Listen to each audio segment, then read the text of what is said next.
Bismillahirrahmanirrahim.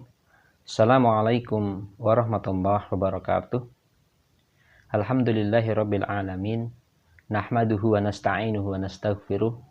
Wa na'udzu billahi min syururi anfusina wa min sayyiati a'malina.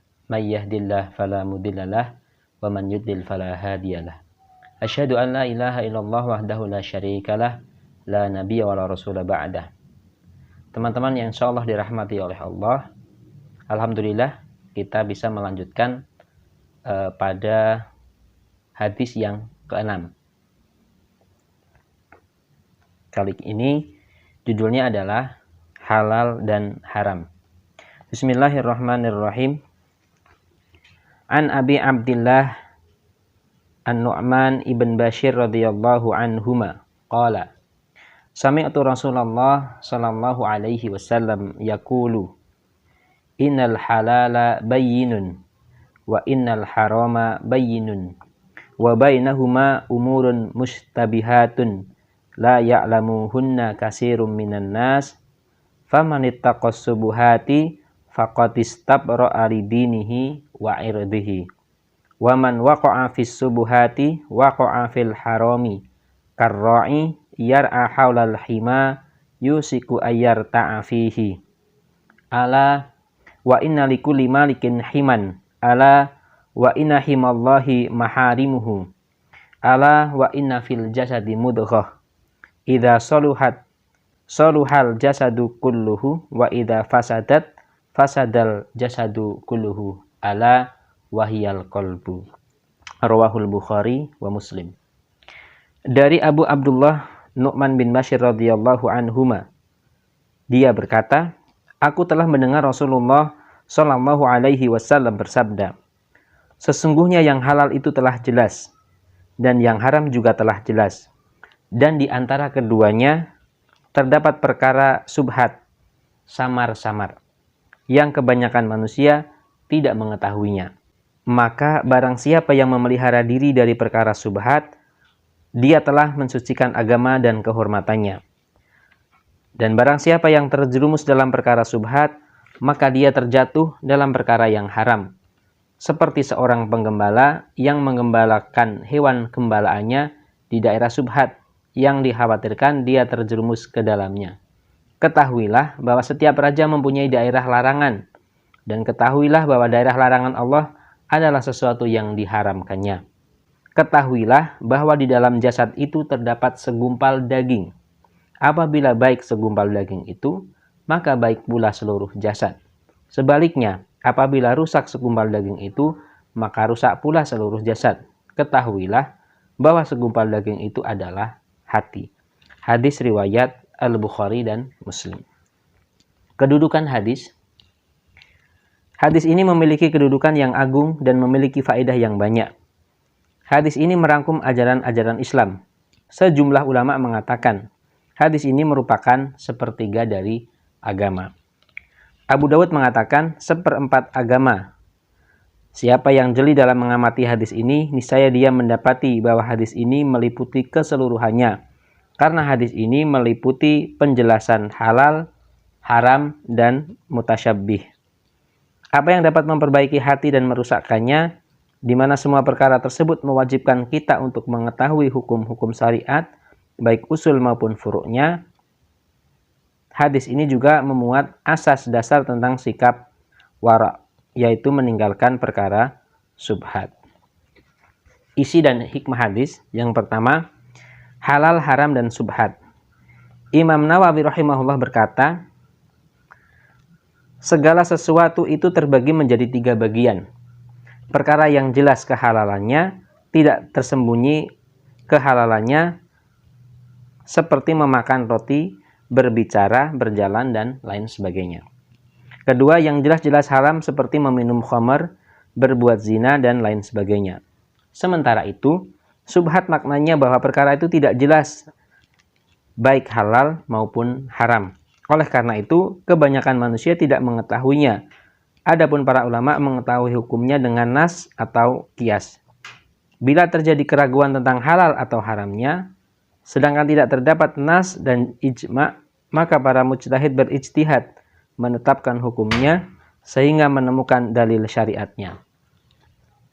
Meninggalkan perkara syubhat adalah bentuk kehati-hatian, seperti tidak melakukan muamalah dalam sesuatu yang syubhat, mencampur hartanya dengan harta hasil riba, atau berlebih-lebihan dalam perkara-perkara mubah yang lebih utama untuk meninggalkannya. Adapun jika sampai pada tingkatan was-was dengan mengharamkan sesuatu yang belum jelas, maka itu bukanlah perkara mutasyabihat yang dituntut supaya meninggalkannya. Misalnya, memilih tidak menikahi perempuan di suatu negeri yang besar karena takut menikahi perempuan yang masih mahram. Atau tidak menggunakan air yang berada di padang pasir lantaran boleh jadi terkena kotoran najis. Semua perkara itu bukan termasuk warok, melainkan hanya sekadar bisikan setan. Yang kedua, pembagian syubhat. Ibnu Mundir membagi perkara syubhat menjadi 3 bagian. Yang pertama, sesuatu yang telah diketahui keharamannya, kemudian terdapat keraguan apakah hal itu lebih cenderung pada halal atau haram. Maka tidak boleh membuat satu kesimpulan kecuali sesudah diyakini benar halal haramnya. Misalnya, sembelihan 2 ekor kambing yang salah satunya disembelih bukan atas nama Allah, lalu terjadi keraguan dalam menentukan salah satu kambingnya. Kedua, sebaliknya yaitu perkara yang halal, tetapi terdapat keraguan bahwa hal itu menjadi haram. Misalnya, istri yang ragu dalam hal talak, juga seperti ragu dalam hadas sesudah yakin benar bersuci, maka hal itu tidak berpengaruh. Yang ketiga, sesuatu yang ragu akan keharaman atau kehalalannya secara seimbang, yang lebih utama adalah menghindarinya. Seperti yang dilakukan oleh Rasulullah Shallallahu Alaihi Wasallam ketika memakan tamar yang terjatuh. Diriwayatkan oleh Imam Bukhari dan Imam Muslim dari Rasulullah Shallallahu Alaihi Wasallam, beliau bersabda, sesungguhnya saat kembali kepada istriku, aku mendapati sebutir tamar jatuh di atas ranjangku. Lalu aku memungut dan memakannya. Kemudian aku khawatir tamar itu merupakan tamar sedekah. Lalu aku memuntahkannya kembali. 3. Pendapat para salaf. Abu Darda radhiyallahu anhu mengatakan, kesempurnaan takwa adalah seorang hamba bertakwa kepada Allah sampai dia berhati-hati dalam hal kecil.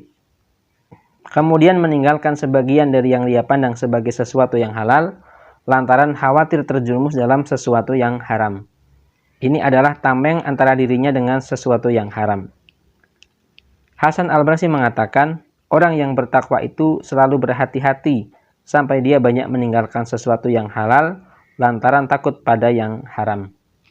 As-Sauri mengatakan, mereka disebut dengan orang yang bertakwa karena mereka berhati-hati atas apa yang tidak diwaspadai oleh kebanyakan manusia.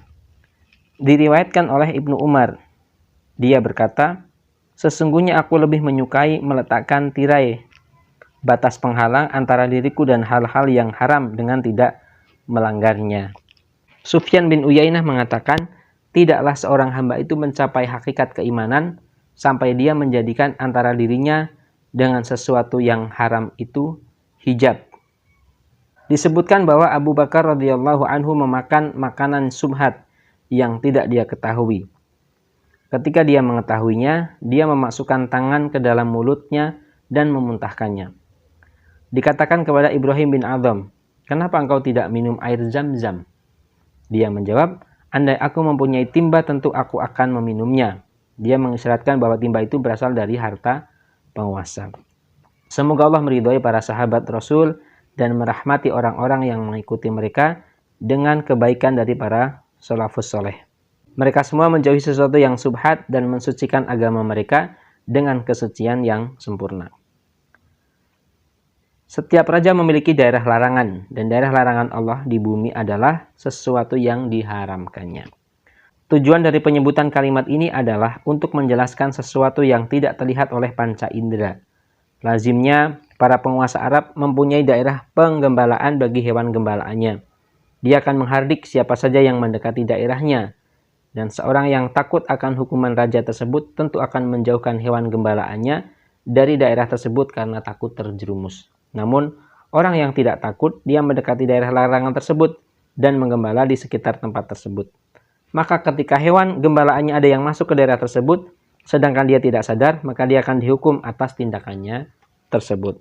Allah memiliki wilayah-wilayah larangan, yaitu perbuatan maksiat dan sesuatu yang haram. Siapa yang mengerjakan kemaksiatan dan sesuatu yang dilarang, maka dia akan mendapat adab Allah di dunia dan akhirat. Dan siapa yang mendekati sesuatu yang subhat, maka dikhawatirkan dia terjerumus dalam sesuatu yang diharamkan. Yang keempat, selamatnya hati. Selamatnya jasad tergantung pada selamatnya hati. Karena hati merupakan bagian terpenting dalam jasad manusia. Hal ini bersesuaian baik dari sisi syariat maupun dari pandangan medis. Hati dalam hal ini adalah jantung. Secara zahir merupakan sumber kehidupan bagi manusia. Jantung yang sehat akan memancarkan darah secara teratur ke seluruh tubuh, sehingga tubuh menjadi baik dan sehat. Oleh karena itu, mazhab Syafi'i berhujjah dengan hadis ini bahwa akal terletak dalam jantung, bukan di kepala atau otak. Mereka berpijak pada firman Allah Ta'ala dalam surah Al-A'raf ayat 179. Mereka mempunyai hati, tetapi tidak dipergunakan untuk memahami ayat-ayat Allah. Kalangan ahli filsafat dan ahli ilmu kalam juga berpendapat demikian. Adapun mazhab Hanafi berpendapat bahwa hal itu terletak dalam otak. Hal itu sebagaimana yang disebutkan kalangan dokter. Jika rusak otaknya, maka rusak pula akalnya. Sebagaimana yang terungkap dalam ilmu kedokteran dan penemuan modern bahwa sumber pemikiran langsung terletak pada otak.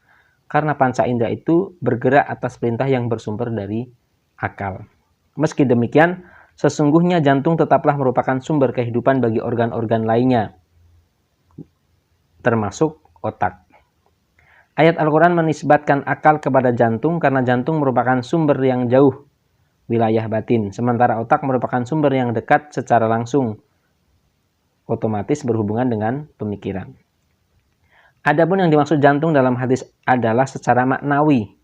Maksudnya kebaikan jiwa yang terpancar dari dalam, yakni ruh, yang tidak dapat diketahui oleh seorang pun selain Allah Ta'ala, merupakan sesuatu yang rahasia.